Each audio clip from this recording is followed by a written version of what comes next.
ইবাদত মানে শুধু নামাজ রোজা না। আল্লাহ তাআলা বলছেন মা খালাকতুল জিন্না ওয়াল ইনসা ইল্লা লিয়াবুদুন, ইবাদত ছাড়া তৈরি করি নাই। যদি নামাজ রোজা হজ যাকাত শুধু ইবাদত হয় তাহলে তো সব কাম কাজ ছাড়াই মসজিদে বসে থাকা। ইবাদতের ব্যাপক অর্থ রয়েছে, জানতে হবে, বুঝতে হবে ইবাদত কারে করে। প্রিয় ভাই সব, সেই সত্যিকারের ইবাদত করতে হবে আমাদেরকে জীবনের সব ক্ষেত্রে। আল্লাহর হুকুম মানার নামই হলো ইবাদত। সুবহানাল্লাহ। জীবনের সকল ক্ষেত্রে আল্লাহর হুকুম মাফিক জীবন পরিচালনা করার নাম ইবাদত। খাওয়ায়, বড়ায়, ওঠায়, বসায়, চলায়, রাজনীতি, অর্থনীতি, ইলেকশন, ভোট, নির্বাচন, সবটা ইসলাম ইসলাম। যারা ধর্ম নিরপেক্ষ তারা কয় ধর্ম আর রাজনীতি আলাদা। কে তোমার কইলো ধর্ম আর রাজনীতি আলাদা? তুমি কি না এই ফতোয়া দিতে? তুমি কে?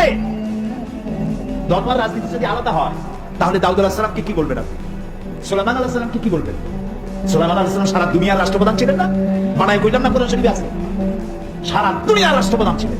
দাউদ আলাইহিস সালাম রাষ্ট্রপ্রধান ছিলেন, মুসা আলাইহিস সালাম রাষ্ট্রপ্রধান ছিলেন, ইউসুফ আলাইহিস সালাম প্রথমে মন্ত্রী ছিলেন, তারপর রাষ্ট্রপ্রধান ছিলেন।